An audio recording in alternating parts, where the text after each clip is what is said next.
Magandang umaga po sa ating lahat, mga kapatid. Magandang umaga po, Father Vic. Nagpapatuloy po tayo sa ating pagninilay sa Pasko ng muling pagkabuhay. At tayo ay nasa ika-4 na linggo na ngayon ng ating pagdiriwang.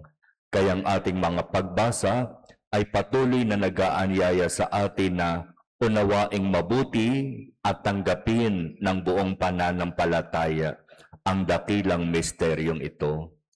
Sa Ebanghelyo sinasabi, ang mga Hudyo hindi naniniwala kay Jesus. Kahit paulit-ulit na niyang sinasabi ang lahat tungkol sa kanyang sarili, ayaw nilang maniwala. Ayaw nilang tanggapin ang sinasabi ni Jesus. Ayaw nilang tanggapin si Jesus.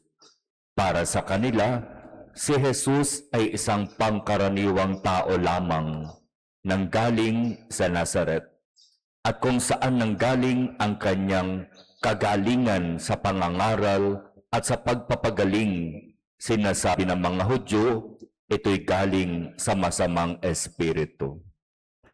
Ayaw nilang paniwalaan at tanggapin si Jesus.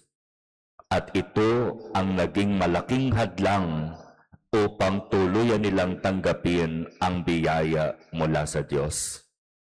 Kung ito ang naging karanasan ng mga Hudyo, ito rin ang maaaring mangyari sa atin kung hindi natin paniniwalaan at tatanggapin ang salita at gawa ni Jesus.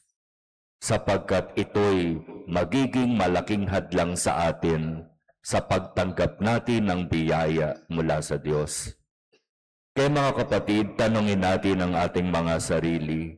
Bagamat tayo ay nagsisimba, nagdarasal, at gumagawa ng mga bagay na inaasahan bilang lingkod, talagang habang ako'y lubos na naniniwala at talaga bang tinatanggap ko si Jesus sa aking buhay bilang aking Panginoon at tagapagligtas.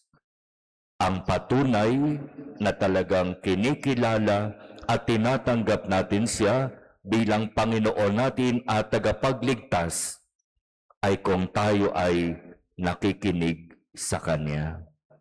Sapagkat malinaw, sinasabi ni Jesus, nakikinig sa akin ang aking mga tupa.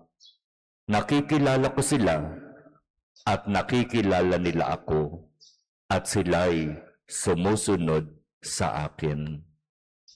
Sa ating bang buhay, talaga nga bang ang sinusunod natin ay si Jesus na Panginoon at Diyos?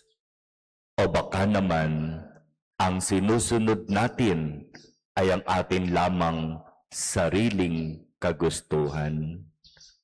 O baka naman ang mas sinusunod natin ay ang ating mga pangarap, ang ating mga inaasam-asam sa buhay, na kung tutuusin, hindi ito ang gusto ng Diyos.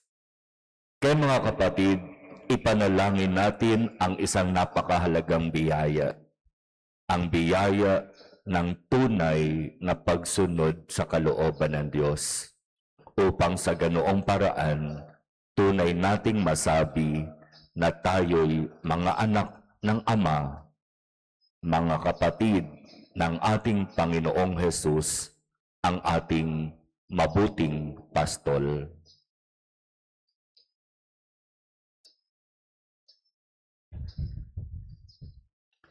Amen.